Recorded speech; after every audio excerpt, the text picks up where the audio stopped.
ಹಾರ್ಮುಜ್ ಜಲಸಂಧಿ ಮತ್ತೊಮ್ಮೆ ಜಾಗತಿಕ ಸಂಘರ್ಷದ ಕೇಂದ್ರ ಬಿಂದುವಾಗಿದೆ. ಅಮೆರಿಕ ಮತ್ತು ಇರಾನ್ ನಡುವಿನ ಉದ್ವಿಗ್ನತೆಯ ನಡುವೆ ಸಮುದ್ರ ಮಾರ್ಗದಲ್ಲಿ ಸಂಚರಿಸುತ್ತಿದ್ದ 3 ಹಡಗುಗಳ ಮೇಲೆ ನಡೆದ ದಾಳಿ ಇಡೀ ಜಗತ್ತನ್ನ ಆತಂಕಕ್ಕೆ ತಳ್ಳಿದೆ.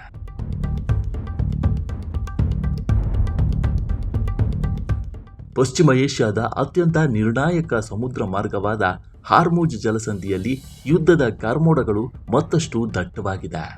ಇರಾನ್ನ ಇಸ್ಲಾಮಿಕ್ ರೆವಲ್ಯೂಷನರಿ ಗಾರ್ಡ್ ಕಾರ್ಪ್ಸ್ನ ಗನ್ ಬೋಟ್ಗಳು 3 ಪ್ರತ್ಯೇಕ ವ್ಯಾಪಾರಿ ಹಡಗುಗಳ ಮೇಲೆ ಗುಂಡಿನ ದಾಳಿ ನಡೆಸುವ ಮೂಲಕ ಅಂತಾರಾಷ್ಟ್ರೀಯ ಸಮುದ್ರ ಭದ್ರತೆಗೆ ಸವಾಲು ಹಾಕಿವೆ.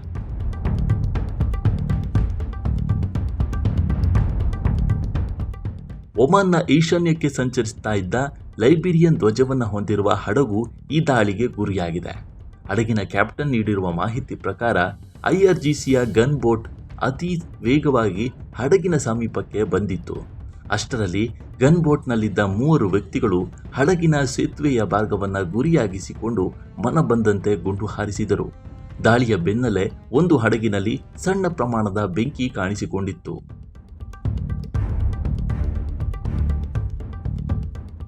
ಗುಂಡಿನ ದಾಳಿ ನಡೆದರೂ ಮತ್ತು ಒಂದು ಹಡಗಿನಲ್ಲಿ ಬೆಂಕಿ ಕಾಣಿಸಿಕೊಂಡರೂ 3 ಹಡಗುಗಳಲ್ಲಿರುವ ಸಿಬ್ಬಂದಿ ವರ್ಗಕ್ಕೆ ಯಾವುದೇ ಅಪಾಯ ಸಂಭವಿಸಿಲ್ಲ.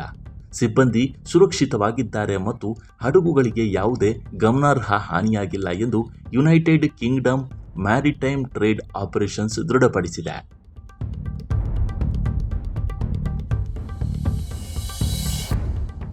ಅಮೆರಿಕ ಅಧ್ಯಕ್ಷ ಡೊನಾಲ್ಡ್ ಟ್ರಂಪ್ ಅವರು ಕದನ ವಿರಾಮವನ್ನು ವಿಸ್ತರಿಸುವುದಾಗಿ ಘೋಷಿಸಿದ ಕೆಲವೇ ದಿನಗಳಲ್ಲಿ ಈ ಘಟನೆ ನಡೆದಿರುವುದು ರಾಜತಾಂತ್ರಿಕ ವಲಯದಲ್ಲಿ ಆಶ್ಚರ್ಯ ಮೂಡಿಸಿದೆ.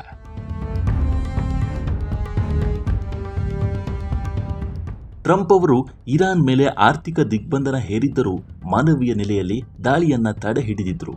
ಆದರೆ ಇರಾನ್ನ ಈ ಉದ್ದಟತನ ಟ್ರಂಪ್ ಅವರ ಮುಂದಿನ ನಿರ್ಧಾರದ ಮೇಲೆ ಪ್ರಭಾವ ಬೀರುವ ಸಾಧ್ಯತೆ ಇದೆ. ಹಾರ್ಮುಜ್ ಜಲಸಂಧಿಯು ವಿಶ್ವದ ಒಟ್ಟು ತೈಲ ವ್ಯಾಪಾರದ ಬಹುಪಾಲು ನಿರ್ವಹಿಸುತ್ತದೆ.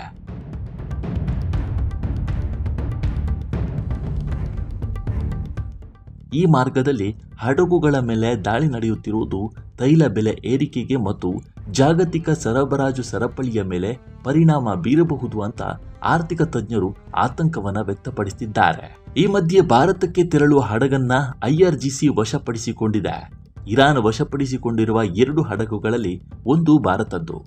ವಶಕ್ಕೆ ಪಡೆದ ಹಡಗನ್ನ ಇರಾನ್ಗೆ ಕರೆದೊಯ್ಯಲಾಗ್ತಾ ಇದೆ.